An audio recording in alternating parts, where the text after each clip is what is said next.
Hey guys, so seeing that today is my rest day and today is supposedly my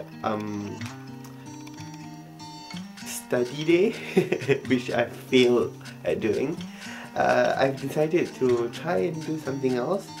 So today I'm going to share with you my 6 tips on studying in a different overseas abroad. If you're a Malaysian or you're somebody who lives somewhere around the world and are thinking about to go and study abroad in another country. Alright, tip number 1. You need to have a reason why you want to go and study in a different country in the first place. Yes, because you want to experience new things is a good reason, but it's not a big enough reason for you to actually go on this journey to another country and stay there for at least a year, because it costs a lot of money, a lot of effort, and when you get there it's actually not really that easy. So you need to have a reason, a good enough reason, a motivation for you to actually go and do it. So for myself, yes, it was a dream of mine to actually go and study in the UK since I was in high school. But one of the major reasons why I wanted to go to the UK is to actually further and make myself a little bit more hireable as a teacher, as a employee. So I really needed this to do my masters and to put it on my resume, to make myself a bit more approachable by potential employers. So that's one of my reasons why I wanted to go to the UK in the first place. Tip number 2. Make sure you are ready to adapt and change. Yes, you are probably the best person, have the best personality, the best outlook on life in Malaysia, but when you go to a different country, you don't know anybody there, you are going to have to change a tiny bit, probably in your lifestyle and what you do, what you eat, in some sort of way to your personal lifestyle, and you need to be able to do so and not be grumpy about it. So yes, it's part of living in another country, part of living, growing and experiencing this life. You need to be able to adapt and change, hopefully not too much, and lose yourself in the process. Tip number 3. Make sure you decide on your living arrangements very early on. So like myself, I had to come to the UK in September, but I actually decided on where to live at my living quarters something like early June, which for myself I felt it's a little bit late. But if you could, you need to do so much earlier, probably like 3-4 months earlier, to ensure that you are getting the best possible room or something like that. From my experience, the earlier you book, the higher the chance of you to get a better room. Like myself, I booked it in June. The person who booked it in May got a really large room, and we actually are paying the same amount of money. So it's missed opportunity.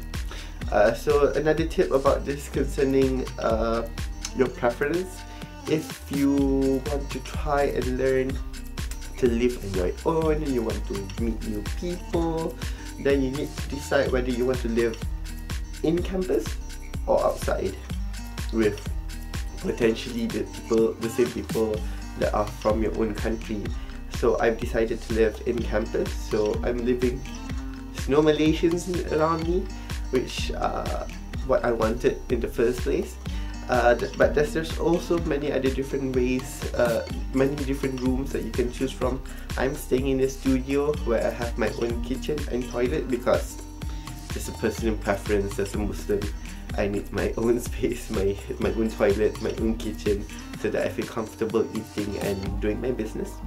But if you're totally comfortable about living in a shared kitchen, possibly, so there's totally like so many more good things if you are living in a shared kitchen. You have a shared space where you can meet more people with other people from your flat. So if not because I'm restricted to the place that I have to cook, I have totally chose to live in a shared kitchen, just because that you can hang out with other friends at the kitchen. So totally a plus point if I had the chance to do so. Tip number 4, learn how to cook. So I've always knew how to cook. I'm not very good at it myself, but I've been cooking here and there since high school. I know a little bit of this, a little bit of that. I've always loved watching cooking shows. So it was a kind of natural progress of my cooking ability. I'm not saying that I'm good. I could do basic stuff. I can make soups and curries and stuff like that. I'm not really that good. But a cooking ability is such an important thing if you're living in a different country. It saves up so much money. For example, if you go out once for dinner or lunch, at least it will cost like £4, but you can spend maybe £30 for all of your meals for the whole week, for example, or even longer than that for £30. So £30 can actually serve you quite a lot of food if you cook it yourself. Tip number 5, make sure when you go to that different country you have with you very comfortable shoes. So this is something that I did not do correctly. I did not bring comfortable shoes. I brought with me like high cat boot and like sneakers. So you need to understand that you're going to be walking a lot during your first few weeks in that country. So please bring comfortable shoes. You are going to walk a lot and possibly going on a lot of adventures on your own. So comfortable shoes and waterproof shoes is very important if you're going to England, especially where it rains a lot. Tip number 6, make sure you make a lot of friends. Don't be scared to talk to new people, just to say random things to random people, just to say hello. It's not a bad thing. You possibly won't even see the person ever again, but leaving a good impression and also practicing approaching other people is a very good skill to have, especially if the person is not from your region.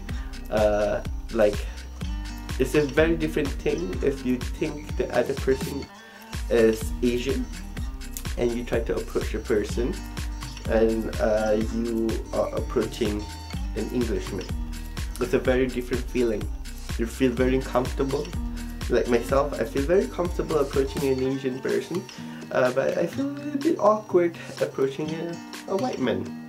So yeah, practice. It might feel very awkward, but it's a really good thing to have the skill to be not so scared of approaching people and making new friends wherever you go. I'm trying to practice this myself. I'm not very good at it as well.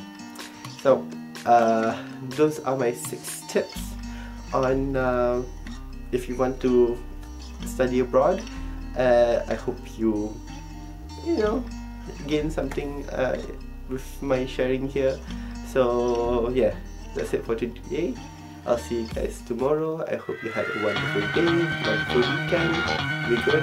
Always do the good share of your life.